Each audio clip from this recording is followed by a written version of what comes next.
नमस्कार प्यारे बच्चों, आशा है आप स्वस्थ होंगे। कविता पढ़ने से पहले आइए कुछ मुहावरे समझते हैं। पहला मुहावरा है ऊंट के मुंह में जीरा। अब आपने ऊंट तो देखे ही हैं, कितने बड़े होते हैं और जीरा कितना छोटा। अगर हम मुहावरे की बात करें तो इसका अर्थ होगा किसी बड़ी जरूरत या अपेक्षा के मुकाबले बहुत कम चीज मिलना। उसी तरह दूसरा मुहावरा है खोदा पहाड़ निकली चूहिया। देखिए पहाड़ कितना बड़ा होता है और चूहिया कितनी छोटी सी।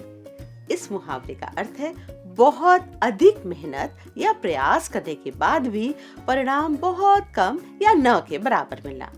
यानी कि हम दो चीजों या संख्याओं में तुलना कर रहे हैं। गणित में समान प्रकार की दो संख्याओं के बीच संबंध को अनुपात कहते हैं। पर भला हम अनुपात की बात क्यों कर रहे हैं?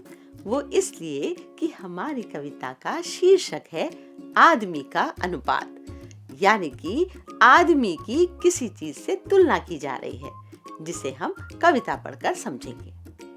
कविता से पहले हम इसके कवि के बारे में जान लें। इस कविता के कवि हैं गिरिजा कुमार माथुर। गिरिजा कुमार माथुर का जन्म मध्य प्रदेश के अशोकनगर जनपद में हुआ था। गिरिजा कुमार माथुर आकाशवाणी में कई महत्वपूर्ण पदों पर रहे। कविताओं के अतिरिक्त उन्होंने कई नाटक, गीत, कहानी और निबंध भी लिखे। उनकी अनेक कृतियां प्रकाशित हैं, जिनमें मंजीर, नाश और निर्माण, धूप के धान, शिलापंख चमकीले और मैं वक्त के हूँ सामने प्रमुख हैं। उन्होंने प्रसिद्ध गीत होंगे कामयाब की भी रचना की थी। आइए अब इस कविता को पढ़ते हैं। कविता का शीर्षक है आदमी का अनुपात। दो व्यक्ति कमरे में, कमरे से छोटे। कमरा है घर में, घर है मोहल्ले में, मोहल्ला नगर में, नगर है प्रदेश में, प्रदेश कई देश में, देश कई पृथ्वी पर, अनगिन नक्षत्रों में पृथ्वी एक छोटी, करोड़ों में एक ही, सबको समेटे है। परिधि नभ गंगा की लाखों ब्रह्मांडों में अपना एक ब्रह्मांड। हर ब्रह्मांड में कितनी ही पृथ्वियां, कितनी ही भूमियां, कितनी ही सृष्टियां। यह है अनुपात आदमी का विराट से। इस पर भी आदमी ईर्ष्या, अहम, स्वार्थ, घृणा, अविश्वास लीन, संख्यातीत शंख सी दीवारें उठाता है। अपने को दूजे का स्वामी बताता है। देशों की कौन कहे, एक कमरे में दो दुनिया रचाता है। इस कविता में मानव और ब्रह्मांड के उदाहरण द्वारा व्यक्ति के अल्पत्व और सृष्टि की विशालता के अनुपात को दिखाया गया है। कविता में कमरे से लेकर ब्रह्मांड तक का विस्तार एक क्रम में दिखाया गया है, जैसे कि आदमी, आदमी से कमरा, कमरे से घर, घर से पड़ोसी क्षेत्र, पड़ोसी क्षेत्र से नगर, नगर से देश, देश से पृथ्वी, पृथ्वी से ब्रह्मांड। इतने नक्षत्रों में पृथ्वी एक इकाई है। ब्रह्मांड असीम रूप से विशाल है। हम इसके किनारे या आकार को पूरी तरह से नहीं जानते हैं।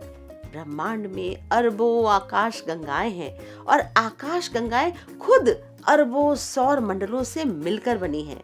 आकाश गंगा में ऐसी कितनी ही पृथ्वियां हैं।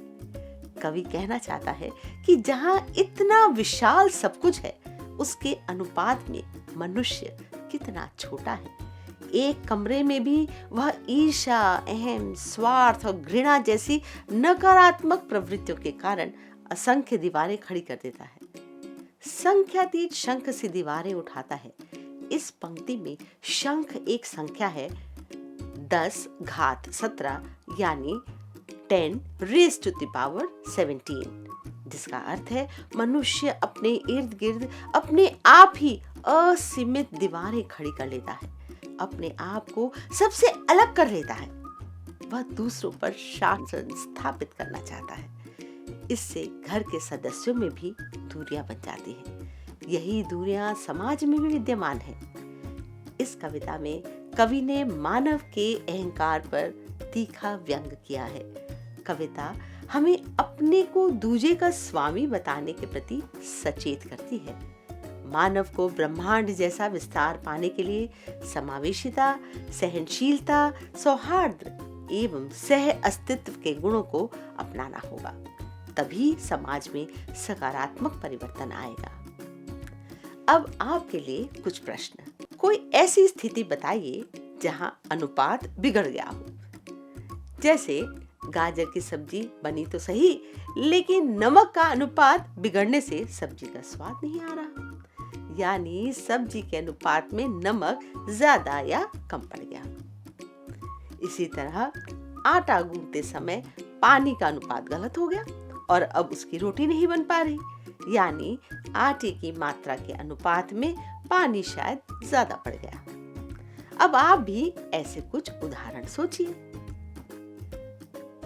अपने जीवन में ऐसी 3 दीवारों के विषय में सोचिए जो आपने स्वयं खड़ी की हैं। जैसे अंधेरे का डर या फिर दूसरों के सामने न बोलने का संकोच।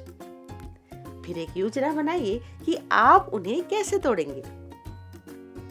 इसी प्रकार समाज की भी ऐसी दीवारें होती है, उन्हें गिराने के लिए हमें क्या करना होगा। बच्चों, आशा है आपको कविता समझ आ गई होगी। मिलते हैं अगली बार एक और पाठ के साथ।